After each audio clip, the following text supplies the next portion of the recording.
नमस्कार दोस्तों, डोलचा academy YouTube channel पर आपका स्वागत है। भारतीय संविधान का एक टॉपिक जो हमने प्रारंभ किया था, सबसे पहले उद्देशिका। तो भारतीय संविधान की अगर शुरुआत करते हैं तो उद्देशिका से होती है। उसके बाद हम जो भारतीय संविधान है उसका वर्णन करेंगे। तो पहला जो वीडियो था वह मैंने उद्देशिका पर बनाया था। उसमें अच्छे अच्छे क्वेश्चंस हैं, जितने भी टॉपिक हैं उन सब टॉपिक को कलेक्ट किया है। तो अगर आपने वह टॉपिक अभी नहीं देखा है, वीडियो नहीं देखा है, तो आप एक बार जाके ज़रूर देखें। बाकी आज का जो टॉपिक है वह भारतीय संविधान का वर्णन है, जो उसका नेक्स्ट टॉपिक है। तो अगर हम देखते हैं विश्व में, तो विश्व में सबसे बड़ा लिखित संविधान भारत का ही है। ऐसा देखने से भी प्रतीत होता है। और सबसे पहले जो ऑफिशियल कहा गया है वो सर आइवर जेनिंग ने कहा है। तो ये क्वेश्चन बन जाता है कि जो भारतीय संविधान का सबसे बड़ा लिखित संविधान सबसे पहले किसने कहा था? तो सर आइवर जेनिंग ने कहा था। तो और फिर इसकी जो सबसे बड़ी विशालता का कारण पता लगाया कि क्या हो सकता है इसकी सबसे बड़ी विशालता का कारण। तो इसकी स्टडी के अध्ययन के करने पर पता लगता है कि इसमें जो केंद्रीय और प्रांतीय दोनों सरकारों के बीच में जो गठन है और उनकी शक्तियों का जो विस्तृत वर्णन किया गया है, इसी कारण से ये इसकी विशालता है। दुनिया का सबसे बड़ा संविधान, लिखित बड़ा संविधान है। अगर हम देखें तो सबसे पहले जो लिखित संविधान अगर इस दुनिया में पृथ्वी पर आया है तो वह है अमेरिका का। ठीक है। और लेकिन इसमें देखा गया सबसे छोटा संविधान भी अमेरिका का ही है, जिसमें केवल 7 अनुच्छेद हैं। आप अगर आपने पहले ही इस संविधान को पढ़ा है तो आपको पता होगा भारतीय संविधान में कितने अनुच्छेद हैं। ठीक है। और एक ऐसा देश भी है जिसका कोई लिखित संविधान नहीं है। ज़्यादातर सभी देशों के पास लिखित संविधान होते हैं, लेकिन एक ऐसा देश भी है, यानी कि वह है ब्रिटेन। ब्रिटेन का संविधान आज भी अलिखित है। वह वहाँ की परंपराओं के अनुसार चलता है और उसमें परिवर्तन भी अपनी उनकी परंपराओं के अनुसार ही होता है। वहाँ पर कोई एक भारत की तरह लिखित संविधान नहीं है। ठीक है। अगर हम देखें तो भारतीय का मूल संविधान है, भारत के मूल संविधान में 395 अनुच्छेद हैं अगर टोटल अनुच्छेद देखते हैं तो, और 22 भाग हैं। 22 भागों में और 8 अनुसूचियाँ हैं अगर इसमें मूल में देखते हैं। ठीक है। लेकिन वर्तमान में देखते हैं तो 395 अनुच्छेद, यानी कि अनुच्छेदों में कोई परिवर्तन नहीं किया गया है। नए अनुच्छेद जोड़े जाते रहे, लेकिन उन्हें कै खे गए करके पॉइंटों में जोड़ा गया है। और भाग अभी भी 22 हैं। भागों की संख्या भी वैसे बढ़ाई गई है, लेकिन काउंटिंग नहीं बढ़ी है। ठीक है। इन्हें भी कै खे गए करके बढ़ाया गया है।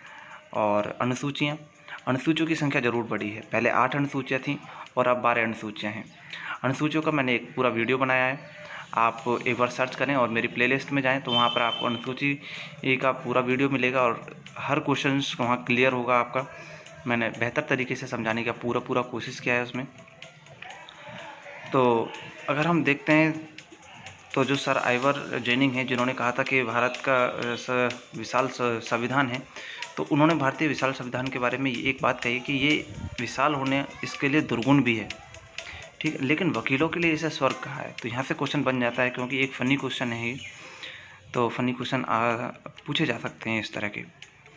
और अगर हम फिर नेक्स्ट टॉपिक में है संसदीय शासन प्रणाली।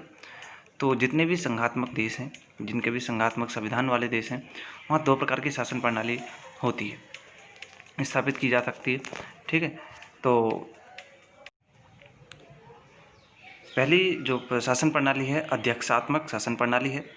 इस प्रणाली में जो वास्तविक प्रधान होता है राष्ट्रपति होता है कार्यपालिका का, और इसका निर्वाचन जनता के द्वारा सीधे ही होता है, यानी कि राष्ट्रपति का निर्वाचन सीधा जनता द्वारा होता है। और इस कार्यपालिका में इसका एक कार्यकाल होता है, निश्चित समय अवधि होती है इसकी। तो अगर हम देखें कि इस ऐसा अध्यक्षात्मक शासन प्रणाली वाला देश कौन सा है, तो वह है अमेरिका। अमेरिका ऐसा अध्यक्षात्मक शासन प्रणाली वाला देश है। और फिर आगे दूसरे पॉइंट है संसदीय शासन प्रणाली। इस प्रणाली में क्या होता है कि जो राष्ट्रपति होता है वह प्रधान तो होता है, केवल नाम मात्र का होता है। ठीक है। नाम मात्र का इसमें प्रधान होता है। और जो राष्ट्रपति है वह अपनी कार्यपालिका की शक्ति अपनी मंत्रिपरिषद के सलाह पर काम करता है। सिर्फ इतना ही अंतर है कि जो राष्ट्रपति है इसमें संसदीय शासन प्रणाली में, वह अपनी मंत्रिपरिषद के सलाह पर काम करेगा और अध्यक्षात्मक शासन प्रणाली में राष्ट्रपति स्वयं ही, उसकी अपनी शक्ति इतनी है कि वह स्वयं ही कार्य करता है। ठीक है। तो और जो मंत्रिपरिषद होती है, तो जो मंत्रिपरिषद है उसका प्रधानमंत्री होता है, प्रमुख होता है जो, तो यानी कि वे जितना भी मंत्रिपरिषद का कार्य होगा सब कुछ प्रधानमंत्री के सामने ही होगा, उसी की सलाह पर यानी कि उसी के साथ होगा। और प्रधानमंत्री ही बताता है राष्ट्रपति को कि इस तरह की प्रणाली आनी चाहिए। कोई भी अधिनियम आता है तो प्रधानमंत्री इसके सामने, राष्ट्रपति के सामने पेश करेगा। तो इस प्रकार से हम सिंपली कह सकते हैं कि भारत में है जो संसदीय शासन प्रणाली है, भारत में जो संसदीय शासन प्रणाली है वह ब्रिटेन से लाई गई है। ठीक है। तो इम्पोर्टेंट क्वेश्चन बनता है कि भारत में जो संसदीय प्रणाली है कहाँ से लाई गई है? ब्रिटेन से। और भारत में कौन सी शासन प्रणाली है? संसदीय शासन प्रणाली है। तो जैसे भारत में जब ये ब्रिटेन से लाई गई तो एक क्वेश्चन यहाँ से एक और बन जाता है कि जो ब्रिटेन में यानी कि इंग्लैंड में जो सम्राट है उसी के समान भारत के राष्ट्रपति का पद होता है, यानी कि उसकी शक्तियाँ इंग्लैंड के सम्राट के समान हैं, जो नाम मात्र को हैं, बेशक नाम मात्र को हैं, लेकिन ऑफिशियल संवैधानिक रूप से वह सबसे प्रधान है। ठीक है। तो इस प्रकार भारत में संसदात्मक प्रजातंत्र है। भारत एक लोकतांत्रिक गणराज्य है, सिंपली, है ना। तो ये भी एक क्वेश्चन बन जाता है, छोटा क्वेश्चन है बेशक, लेकिन छोटे एग्जाम में और किसी भी एग्जाम में बन सकता है कि लोकतांत्रिक गणराज्य है। ठीक है। और प्रजातांत्रिक, इसका प्रजातंत्र कैसा है? संसदात्मक। ठीक है।